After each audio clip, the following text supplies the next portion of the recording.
Udumo kuNkulunkulu kweliphezulu nokuthula emhlabeni kubantu abathokozelwa nguye. Babunze bantu akubingelela ndlalifa izulu ngithi uJesu Kristu inkosi.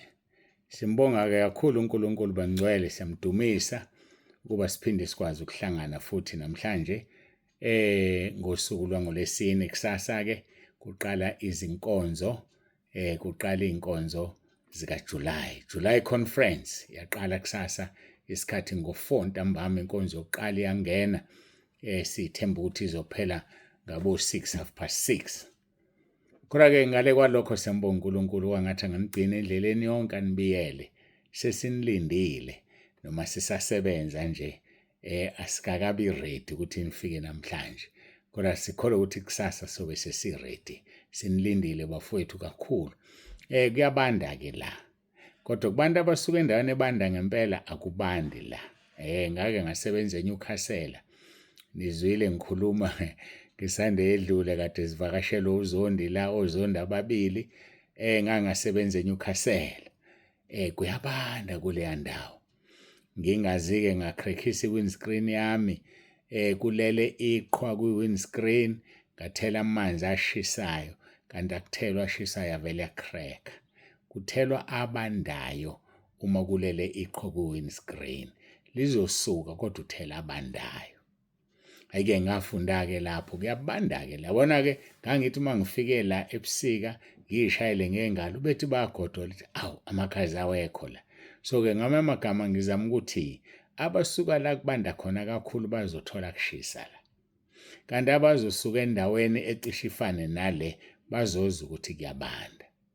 Phathaneke ingubo zokulala, phathe iplate lakho, phathe isipuni sakho, phathe imagi yakho yetiye noma ikhofi, phathe ingubo zakho zokushintsha. Isponji uzosithola sikhona la sikulindile. Siyambonga uNkulunkulu kakhulu. Ibe ngidlulisa nje ngigcizelela, ngithumile imeseji ecacisa lokho. Ngibuka ukuthi asivele sihlale phezu kwendaba, siguqe, sithandaze, simnxuse uNkulunkulu abe kanye nathi. Uma kwenzeka-ke ku-YouTube ningibona ngififiyela kakhudlwana ngendlela engajwayelekile, ngivule i-curtain, kungena ilanga lasebusika liyangixhopha, lixhopha neBhayibheli elilapha phambi kwami. Ngisuke ngabona ezinye iy'thombe ngathi ziba mnyama uma ngivala ama-curtain. So ngizazobona ukuthi kwenzakalani ngoba ilanga lasebusika livele lihambe phansi kakhulu lingene ezindlini, kanti uma elasehlobo lisuke liphezulu alijwayele ukungena ngamawindi ngaphandle mase liyoshona. Siyambonga uNkulunkulu nokho bengidlulisa nje ukuthi uma bebona laba nginaleyo nkinga yelanga. uJesu Kristu inkosi, uJesu Kristu inkosi, uJesu Kristu inkosi. Asiguqe sithandaze.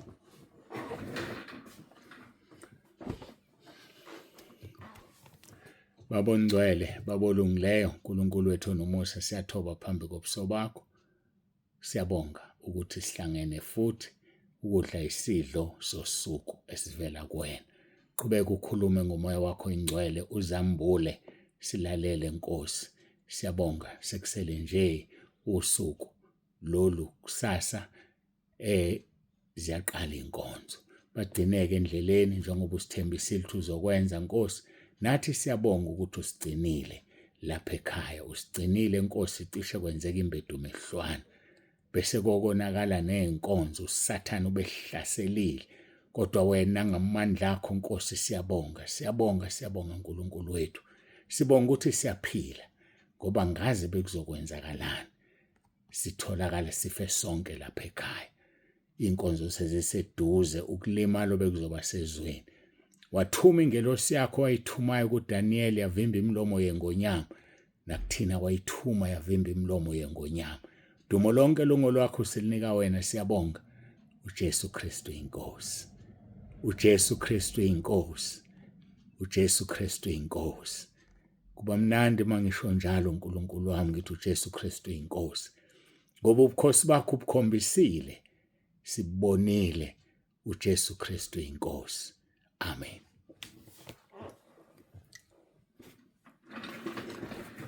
Ayike siyambonga uNkulunkulu kakhulu bangcwele. Sizoyizwini lenkosi esilitholayo sisekuyo intshumayelo yasentabeni. uMatthew chapter 5 sifunda uverse 10, 11 and 12 bese siyoqedela indaba yethu kaStefane. Uthi uverse 10, babusisiwe abazingelwa ngenxa yokulunga ngokuba umbuso wezulu ngowabo. Ngibuka lento kaStefane, it is a proof ukuthi babusisiwe abazingelwa ngenxa yokulunga umbuso wezulu wabo. Sikhumbula isitheni, wathi egcwele umoya ongcwele, waqolozela ezulwini, wabona inkosi uJesu imile ngakwesokunene sikaNkulunkulu. Hey, ngani? Ngoba bezingelwa. Babusisiwe abazingelwa ngenxa yokulunga ngokuba umbuso wezulu ngowabo. Verse number 11, nibusisiwe nxa benithuka, benizingela, bekhuluma konke okubi ingane, beqamba amanga ngenxa yami. Verse 12, jabulani nithokoze ngokuba umvuzo wenu mkhulu ezulwini, ngokuba kanjalo babazingela abaprofethi abanandulelayo. Silandele enyathelweni zabasandulela, kanjalo nabo bazingelwa. Hayike indaba kaStefane ke sixoxile, kodwa ke mhlamba ngiqale kuverse 54 sijahe lapha ku59 no60. Uthi 54, kwathi bekuzwa lokho bahlabeka ezinhlizweni bamgugudela amazinyo, bezwa ini? Intshumayelo kaStefane ethini? Athi bontamo zilikhuni abangasokile enhlizweni nasezindlebeni, nimelana njalo nomoya ongcwele. Nimelana njalo nomoya ongcwele. Injani yakhe inhliziyo? Isokile nje? Isokile yini? Ifanele isokile phela, kufanele ingabi ngetshe, ungabi likhuni. Uthi nasezindlebeni ziyasoka izindlebe, zingezwa okwesitha zizo kaNkulunkulu. Ungahletshelwa isitha endlebeni, kodwa kukhuluma umoya kaNkulunkulu kuwena. Zisokile indlebe zakho? Zisokile yini? Noma uhlezi phakathi kwabantu abazindebe ezingcolile ulalela ukungcola, mhlambe nawe uzokukhuluma ukungcola. Bangcolile abantu. Usazivuma nje lesa sono lesana sokulala nomuntu ngocingo, telephonically, nilale nje impela, nize nifike ukuvutha ondaba ngocingo, ekhuluma amanyala okungcola endlebeni yakho, uphendula nawe, nize nishuthelane. Uyazi-ke nishuthelana ini? Ninikane. Usuphendukile na? Usuzivumile leso sono na? Kuyayiwa ngale. Hayi, kuyayiwa ngale. Sisazophendula. Hayike ubaba uNzibande loyo ungene kabuhlungu-ke nami. Ngingena kabuhlungu. Mangingena kanje, ngena ngishaya isona ekhanda nje, qo. Ngiyasishaya. Ngibuza ukuthi wena usuzivumile isono sokusebenzisa ucingo lube umbhede wakho na? Uzungcole nje impela ngocingo. Zisokile indlebe zakho? Yini zilalelayo? Asokile amehlo akho? Yini abukane efonini? Yini lo ibukayo ozusitha ufuna abantu bakubone ukuthi uyayibuka? Asokile nje amehlo akho? Umlomo wakho usokile? Ukhulumani umlomo wakho? Ake nginishiye siqhubeke. Uthi uStefane verse, kwathi bekuzwa lokho bahlabeka ezinhlizweni bamgugudela amazinyo. Verse 55, kepha yena egcwele umoya ongcwele waqolozela ezulwini, wabona inkazimulo kaNkulunkulu noJesu emi ngakwesokunene sikaNkulunkulu. Verse number 56, wathi, bheka, ngibona izulu livuliwe nendodana yomuntu imi ngakwesokunene sikaNkulunkulu. Verse number 57, base bekhamuluka ngezwi elikhulu, bavala izindlebe, batheleka kuye kanye kanye. Verse 58, bamkhiphela ngaphandle komuzi, bamkhanda ngamatshe. Ofakazi babeka izingubo zabo ngasezinyaweni zensizwa ogama layo linguStefane. Sikhulumile-ke ngalokho, singena ku-59. Uthi 59, uStefane bamkhanda ngamatshe ekhuleka. Madoda, engabe ngiyofa ngenzani? Wena uyofa wenzani? uStefane bamkhanda ngamatshe ekhuleka. What a man. What a man of God. liyakhalitshe akalizwa, ubhizi uyathandaza. Lishaya ikhanda nqe, ubhizi uyathandaza. Lithi uStefane bamkhanda ngamatshe ekhuleka ethi, Nkosi Jesu, yamukela umoya wami. Nkosi Jesu, yamukela umoya wami. Angithi wayesegqolozela ezwini embona. Uyamcela ukuthi amukele umoya wakhe. Kodwa akazange uJesu awamukele umoya wakhe. Ngoba khona okusasela engakakusho. Akazange awamukele umoya wakhe. Yini le isasele na? Yini le isasele? Ake sibuyele kuMathewu chapter 5. Sigqume siye lapha ku-43 no-44. Sithola ukuthi yini le isasele. Uthi 43, umtshomelo kaJesu nje lasentabeni. Nizwile kwathiwa, wothanda umakhelwane wakho, uzonde isitha sakho. Kepha mina ngithi kini, thandani izitha zenu, nibabusise abaniqalekisayo, nibaphathe kahle abanizondayo, nibakhulekele abanizingelayo. Yazwa-ke, nibakhulekele abanizingelayo. Kwakushoda ukuthi uStefane abakhulekele. Akazange wayengakabakhulekeli. Verse number 59, uStefane bamkhanda ngamatshe ekhuleka ethi, Nkosi Jesu, yamukela umoya wami. Wathi uJesu, ndodana, akubhaliwe kodwa, ngeke ngiwamukele umoya ungakalenzi izwi lami. Ngeke ngiwamukele umoya wakho ungakalenzi izwi lami. Ngitheni mina kanti kuMathewu chapter 5 verse 44? Ngithe nibakhulekela abanizingelayo. Verse number 60, guess what? Wakhuleka uStefane, wabakhulekela. Wathi, Nkosi, verse 60, wayeseguqa phansi, wamemeza ngezwi elikhulu. Kusho ukuthi ngesikhathi ekhuleka ethi, Nkosi, yamukela umoya wami, wayengaguqile, wayemile. But umkhuleko wokukhulekela abanye abantu wenziwa uguqile. Waguqa uStefane. Wamemeza ngezwi elikhulu, wathi, Nkosi, ungababaleli lesi sono. Ngakhumbula uJesu lengesiphambanweni ethi, Baba, bathethelela bakwazi abakwenzayo. Ngifuna ukukutshela lokhu namhlanje. Ngeke ungene ezulwini abantu abakuzingelayo ungakabakhulekeli. Ngeke ungene ezulwini abantu abakuhlukumeza ungakabakhulekeli ubacelela uxolo.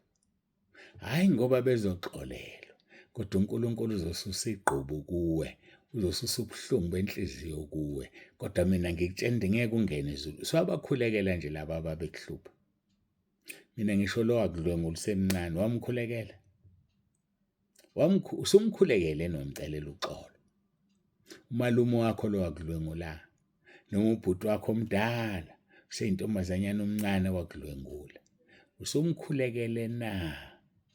Uthi uJesu, nibakhulekele abanizingelayo. uStefane kuverse 59, Nkosi Jesu, yamukela umoya wami. Awuzange wamukelwe.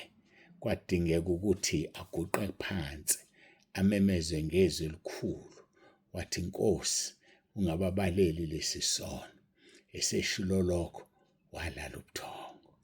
Hey bafowethu, ngeke ubulala ubuthongo, ngeke uphume umphefumulo, ngeke ungene ezulwini, izulu selimile lavuleka, avuleka amagate ezulu, avuleka amasango ezulu. Ngeke ungene ungakabakhulekeli. Wathi, Nkosi, ungababaleli lesi sono. Lithizwe seshilo lokho, walala ubuthongo. Ngiphinde ngibuze, abakuhlukumeza usubakhulekele na? Mina ngisho laba babulala umfowenu. Yakhumbula umfowenu bembulalela into engekho ubala, bemsola nje. Noma ngabe yonileke, mhlambe bambulala onile, kodwa uzange uxole. Wabamdiba imunye nabaloya ithuna lakhe. Wabamdiba imunye nabayenyangeni. Mhlambe wena uyanga kodwa wabanika imali yokuya ngoba uyasebenza. Kusho ukuthi abakwenza wawubagunyazile ukuthi bakwenze ubabanika amandla. Uzongena kuliphi izulu? Hamba ubuyisane nabo abathuma enyangeni. Hamba ubuyisana nabo. bakhulekele abakuzingelayo, nabazingela umfowenu ibuhlungu inhliziyo bakhulekele. Mhlawumbe azingela ubaba wakho, baba wakho akakukhulisanga, ukhula uhlukumezekile, awubanga lento owuyifuna, wawufuna ukufunda ufundanga ngoba ubaba wakho wayenganinakile ezinye ingane zomunye umama. Mhlawumbe nalezo ngane akayizali zingezinye umama ozomunye umama nje. Kodwa ngizokutshela namhlanje ukuthi uma ungakabakhulekeli ubacelela uxolo, uthi inkosi ungababaleli lesi sono, ngeke ungene ezulwini. Uma umyeni wakho bekuhlukumeza noma ngabe sefile, momcabanga obabuhlungu inhliziyo yopha, ngikhulekela uthi inkosi ungambaleli lesi sono. Akusho ukuthi uzophuma esogwini ungena ezulwini, cha, kuzosuswa igqubu kuwe. Pray for that person so that you are healed spiritually. Emoyeni wakho uphile, uphiliswe. Mkhulekele lo muntu, mcelela uxolo. Thana Nkosi ungambaleli lesi sono. Thana baba akakwazi akayikwenza, mthethelele. Uvula umnyango wakho wezulu. Hayi bafethu ngeke singene ezulwini. uStefane embona uJesu esemile, selivulekile izulu, wathi yamukela umoya wami, akazange wamukelwe ngoba wayengakathandazi, wayengakabakhulekeli abahluphi bakhe. Usubakhulekele yini wena? Bakuhluphile ngendlela eziningi ezihlukeneyo. Ntombazane yakuthathela ubaba wekhaya, uyayizonda namanje. Umama omncane wafika wangena waqeda ukuthi uthando wena njengomama omdala usesithenjini, uyamzonda kumanje. Ngeke ungene ezulwini. Mxolele, mthethelele ngoba akakwazi akakwenzayo. Akayazi into ayiyenza. Wena uyazi, ufundisekile. Uxolo, ufundisekile ekhaya lezwi, wazi kahle ukuthi kwenzakalani. So uma wazi, ngikudonsa ngendlebe, kwenze lokho. Buyisana nowonene nabo, bakhulekela abakuzingelayo. Siphinde simbuke uvesi 43 no44 kaMateyu chapter 5. Nizwile kwathiwa, wothanda umakhelwane wakho, uzonde isitha sakho. Ngaphambi kokubuya kwenkosi uJesu kwakunjalo. Verse 44, kepha mina ngithi kini, thandani izitha zenu, nibabusise abaniqalekisayo, nibaphathe kahle abanizonda. Ingabe umphatha kanjani wena umuntu okuzondayo? Okuqalekisayo uyambusisa yini na? Nibakhulekela abanizingelayo, ukuba nibe ngabantwana bakayihlo osezulwini, ngoba nikwazi ukuba abantwana bakababa osezulwini uma ningawenzi uverse 44. Yenzani uMateyu chapter 5 verse 44. Lokho kuzokwenza ube umntwana kababa osezulwini, ngoba yena uphumisa ilanga lakhe phezu kwababi nabahla akakhethi, anisa imvula phezu kwabalungileyo nabangalungile akakhethi. Yini pho wena ukhethelani? Uzongena kuliphi izulu? Athi verse 46, ngokuba uma nithanda abanithandayo ninamvuzo muni. Basho njalo amazwi athi izandla ziyagezana. Akusebenzi lokho kokukholo. Uthanda umuntu omthandayo, umuntu okuthandayo. Ngokuba manithanda abanithandayo ninamvuzo muni na? Abenzi njalo nabathelisi na? Verse 47, futhi uma nibingelela abafowenu bodwa, nenza likhulu luni. Abenzi njalo nabezizwe na? Yabakhetha abantu babingele. Bethi bemile abantu bebabili, ufike ubingelele lo wazana nize nihagane, asale nje lesewupholi. Hawu, umzalwane uyabandlulula, mfundisi uyabandlulula. Hawu. Sho njalo verse 47, futhi uma nibingelela abafowenu bodwa nenza likhulu luni na? Abenzi njalo nabezizwe na? Verse number 48, ngakho-ke manibe ngabapheleleyo njengokuba uyihlo wasezulwini ephelele. Ayiphelela mntakababa. Lisho njalo kiso. Siqedele sibuyele njalo ngaStefane uzofunda uverse 59 no 60. Noma ngiqale kuverse 58. Bamkhiphela ngaphandle komuzi, bamkhanda ngamatshe. Ofakazi babeka izingubo zabo ngasezinyaweni zensizwa egama lawo linguSawuli. Verse 59. uStefane bamkhanda ngamatshe, khuleka. Mind that word.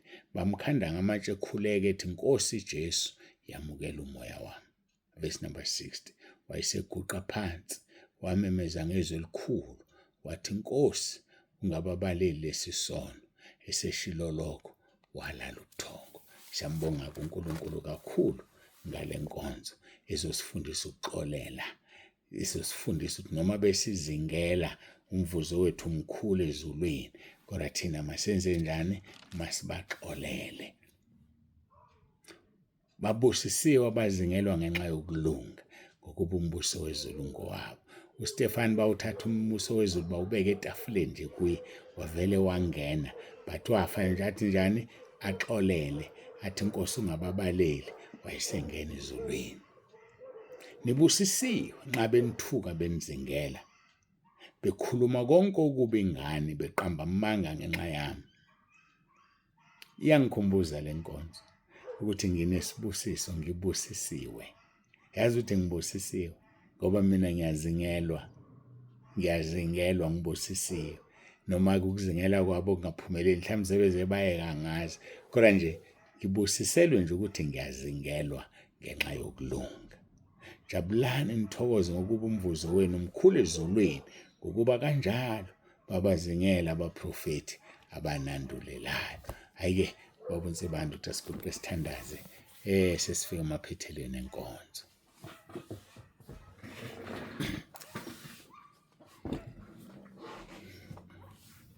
Babongcwele, babolungileyo, uNkulunkulu wethu onomusa, siyathoba phambi kobuso bakho. Siyakubonga Nkosi ngale nkonzo. Siyabonga konke osenzele khona nosikukhulumile. Siyazi Nkosi ukuthi bagcwele amakholo esihogweni ngenxa yokungathetheleli, ngenxa yokungaxoleli. Ngoba umnyango nomsuvuliwe wezulu akakwazi ukungena umuntu engamkhulekelanga wamzingela nomzingelayo.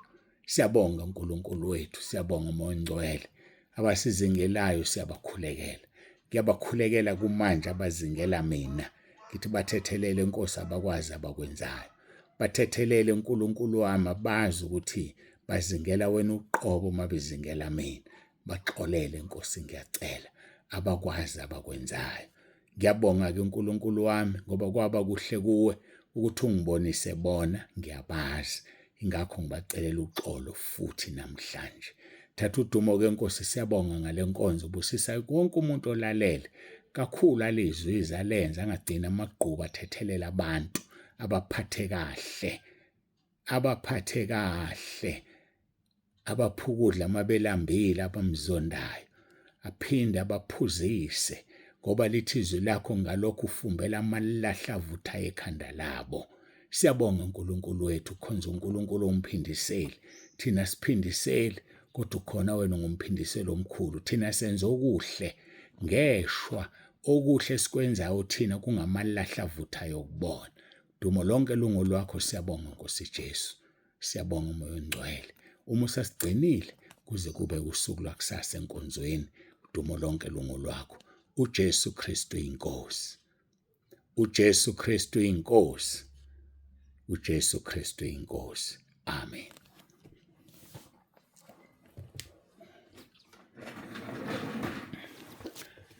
Siyambonga uNkulunkulu kakhulu bangcwele, siyamdumisa, akekho njengaye. Babonsibando siyavalelisa. Uthi-ke ngokuvuma kwenkosi asibonaneni kusasa eRichards Bay eMkhaydeni eMzingazi, konzweni kungena ngo-4. uNkulunkulu akugcina kubusisa kubuyela. uJesu Kristu inkosi.